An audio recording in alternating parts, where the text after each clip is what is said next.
Hey everybody, it's Jack and Dan. And a lot of people have been asking about Lacey's story, so today we're going to tell it. Yeah, she's watching me set up the camera, and we have what's called a wiener hammock, right? Yeah. So these are great grandma and great grandpa's chairs here, and they're old lazy boys, right? Yeah. And we inherited them when Grandmary died, Jack's great grandmother. And I put a blanket down, and then she likes to sit in the little hammock area there. Yeah. So she was watching me set this up when I'll set up the camera from Jack's chair. But anyway, that's one of her favorite places to be. One of us will do that. But yeah, so what they're talking about right here is Lacey has a scar on her back, don't you? And a lot of people see that in the videos, and they ask us, what happened with Lacey. Mm-hmm. And we always say we're going to make a video, and we never really have. And so that's what this is. Basically, Lacey, we got her with my ex, Miranda, right? Mm-hmm. So me and Miranda were together for quite a few years, and her daughter wanted a wiener dog. And we got a wiener dog, and it was Lacey, and they almost brought all of her brothers and sisters home too. Mm-hmm. But they only brought one home. I never saw her parents, which would be interesting to see her parents. Yeah.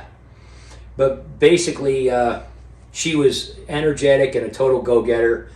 And that was when you were about 3. So she's going on 13 because you just turned 16. And basically, about halfway through her life, when she was about, 7-ish? I think about 8. Yeah, I don't remember. I remember things chronologically, but not dates and times so much. About 8. Yeah. And basically, she started acting funny, wasn't able to use her hind legs. We don't really know what happened. She really used to launch off stuff all the time. She was just always been super hyper. She still is. I mean, honestly, 13 years old. It's totally hyper. Yeah. Totally that's why we call her Lacey the Mighty Dachshund, because she's so mighty. She's so mighty. She'll take on any animal, any person, she just, is so funny. She just ate, so she's doing her after breakfast slumber here. But basically how this all happened is she was just trying to jump up on the couch one day and couldn't do it. And then things progressively got worse, and we took her to the doc, and they told Miranda and Alyssa that she needed surgery. That her spinal cord had somehow gotten compressed, which happens a lot in these kind of dogs. And they decided to do one of these kind of like care credit loans, mm-hmm. and make payments on it and get her fixed. And it was very expensive. So now, after that, of course, they got insurance and everything on her. Well, when we split up, which is quite a few years ago now, we decided, that we would do shared parenting with her, because sometimes we travel, sometimes Miranda travels, sometimes for work, sometimes for pleasure. And since she knew us and was around us and knew the house, because we kept the house and she moved to a different house, that it would just be good for her. And then, of course, Pamela had George, and then they could play together and everything like that too. So it was really kind of cool. But basically what happened is she needed this surgery, and there was a lot of rehab, and they said they weren't even sure if it would go that well for her, But luckily, that's after I kind of started, my own healthcare business, and so I had a home office. And so she was with me all day, and I got up pretty much every 2 hours with her. And I had to take her outside, and I had to use a scarf. And I took a scarf. Remember, I put it right on her belly here. As a hilt. Yeah. So I put it right underneath her hind legs here. And she's like, "What are you doing? Are you rubbing me?" And that's why, she remembers all this. And I would hold her hind legs up with the scarf, because they were just, everything turned to mush. All her muscles and her lower back, really from her waist down, just all deteriorated. She was paralyzed. She couldn't walk at all. She would just take off anyway. She would just drag her legs around. And the doctor was like, well, she shouldn't be doing that. And then we thought about getting her one of them little carts. Yeah. That dogs have. Yeah, the little dog carts, yeah. And we figured she'd probably be okay with that or whatever. But basically, I did the scarf thing, and every 2 hours we'd wake up in the middle of the night, we'd take her outside, we had to kind of like squeeze her bladder and all that, and we did it, you know, and it took a few weeks, but she really started getting down and she started getting depressed, and she hated it.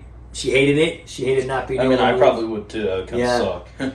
And I kind of felt like she was giving up, and so I started using like some, you know, kind of motivational reverse psychology on her, and I would take her outside and I would say key words like, the mailman's coming. Squirrel, yeah. deer. Yeah, there's a squirrel or there's a chipmunk, and words that she knew. And I noticed that she would start to kind of freak out. She would like jump up, yeah. Right, and I was holding her hind legs like in this scarf and kind of bouncing them up and down and holding her as she was running around on her front paws. That's one of the reasons she has this giant chest. If you look at her, I mean, she's so, that's why we call her Lacey the Mighty Dachshund. She's got this big, majestic chest, right? And she's like, she's sleepy right now. And one of the reasons is because she was on her front legs for so long during that time. And also when she would go to jump up on things, even though they told us not to let her, we couldn't really stop her, she would jump up and she would pull herself up with her little arms. And so she ended up getting this giant chest, and it's almost like it's calloused from rubbing on the ground because she's so big and muscular from using her front arms to pull her up on stuff and move, you know. Yeah. But anyway, I started using these trigger words. And after a couple weeks of kind of going through this and trying that, a couple of days using these trigger words, I would take her outside. I would, there's a chipmunk or there's a mailman. And I would take her out specifically in the afternoon on my lunch breaks when I knew the mailman would be coming around. And she would hear his truck. She hates the sound of his truck. It has like a deep muffler. And I would notice her back legs starting to twitch. And I figured, okay, she's, you know, reconnecting nerves and stuff, you know.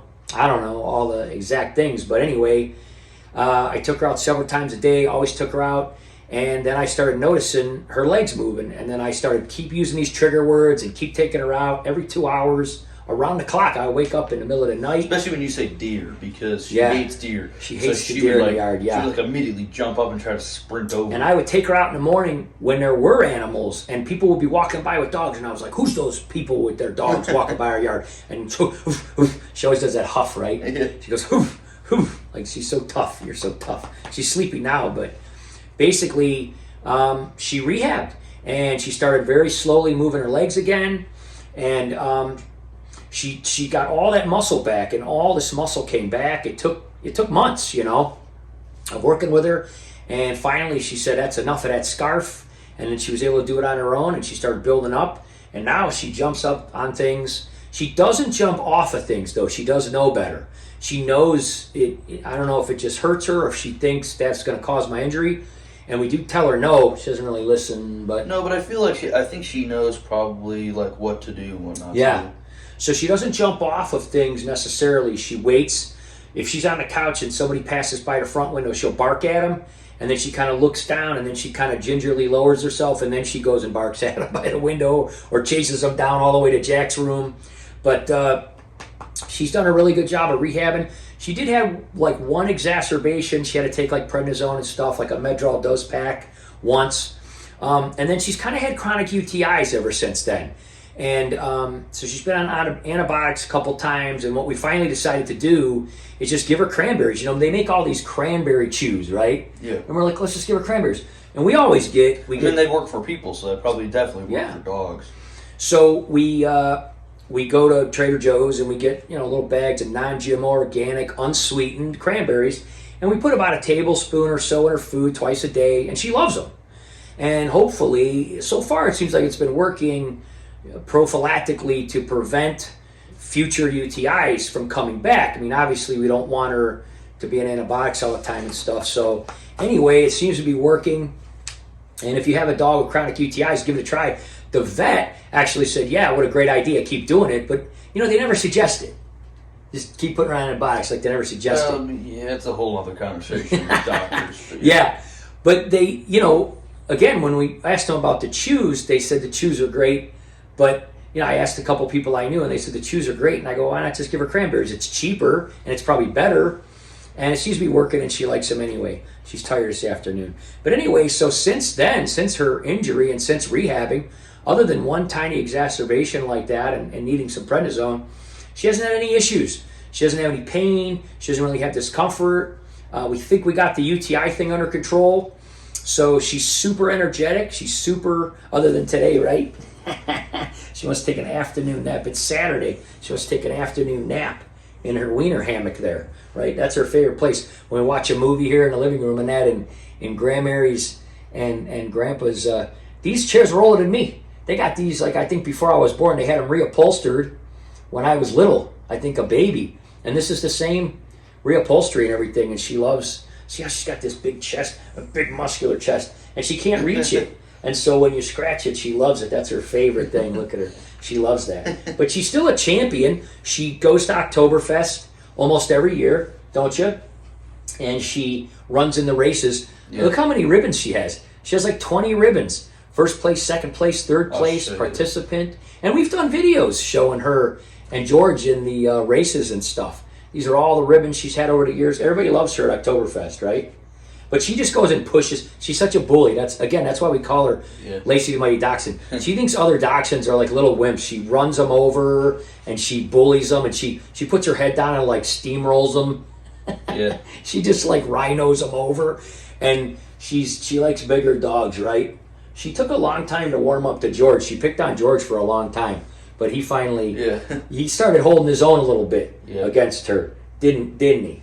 But yeah, she's doing good. You know, her paws are turning white and her face is turning white, but she's doing pretty good. And I think that she definitely, that's nice.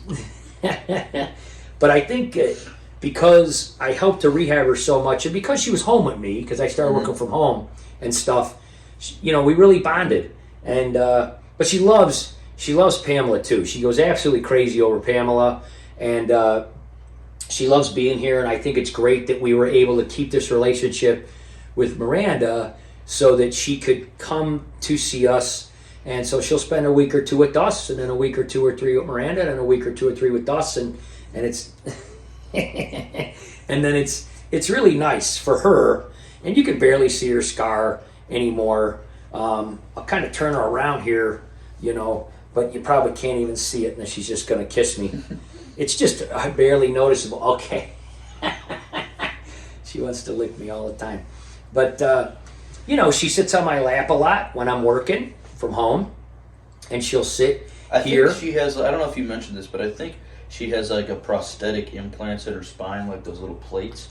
I think she has like either metal ones or plastic ones, I believe. I don't even remember. I think that's what a while ago. I think that's what it was. Some plates that were. I know they cleaned some stuff out and stuff, but anyway, if you do, one of the reasons we're doing this is to let people know if you do have a dachshund that is very energetic, like she was, and also always kind of husky and a good eater, and they're jumping off things, get insurance. If you do not have insurance, because it's not if it happens, it's when it happens. Really, for a lot of people it is. And dogs in general, but especially just, dachshunds and stuff like that, make sure you have insurance, because they'll probably do that. This was several $1,000s to get this fixed, and we're glad we did it. She was younger, and it was worth doing, and again, I'm really glad that we bonded and that she's home with me, and I can keep a close eye on her, and she's really always with one of us. And Miranda works from home most of the time too when she's not traveling, so she's really never really alone much. She never has to go to a kennel or anything, and she has her other family, and she has this family, and we've been able to keep things cool, and that's really great. I'm happy, because I think it's the best thing for her. Plus, we enjoy her company. Pamela really, really misses her. She's always saying, she's like, when's Lacey coming back? Mm-hmm. She loves having Lacey, and they really bonded, which is really nice. But anyway, guys, that's the story. We wanted to tell the story and just kind of explain what that scar is. A lot of people have asked us, what is that scar and what happened to Lacey? And that was it. And for a long time there, we really were thinking she might not make it, but we persevered, and we just loved her, and we pushed her. It wasn't easy. She didn't want to do that. She didn't want to get up in the middle of the night and go. I used to take her outside. She was just looking at me like, don't make me do this. And I was like, you got to do this. let's go, Lace. You can do it. And I think just hopefully the training I had as a nurse and the positive attitude, just, she felt that from me, and I pushed her, but at the same time, was nice about it, and I think it helped, and I'm glad that it did, Mm-hmm. And anyway, there's all her ribbons, there's her story, and and we just wanted to share that because so many people ask us about it and everything, right? Because they love you so much, because she's so funny and so cute and so mighty, aren't you? Well, that's the story, guys, and thanks so much for watching. Hit the like and the subscribe and all that. We do a lot of videos with Lacey, and she makes cameos in almost every single video we've ever done. Even when we're not trying to, doing a fish video, she'll find them. And she gets jealous. A way to get in the camera. Yeah, she gets jealous when we're doing stuff with the fish, and she'll come over and be like, "What's going on? Pay attention to me, not these stupid fish," and stuff like that. Pretty much, yeah. And everything. But she's great, and she's a great home defense. I mean, anybody, if she hears a noise, a pin drop a mile away, she's on it. She's like, "Dad, look out this window. Dad, look out that window." During the day when I'm talking on the phone and everything, she is takes her job very seriously, especially with Jack. She is very defensive of Jack. Yeah. There's been numerous times when Jack's been in the yard and people come around, man, she gets right in between Jack and says, "That's my brother, man." Yeah. And goes crazy and her hair stands up. Don't you? That's your brother right there. Good girl. Good girl. Thanks for watching, everybody. Take care, and we'll see you soon. Thanks. Bye-bye. Say bye.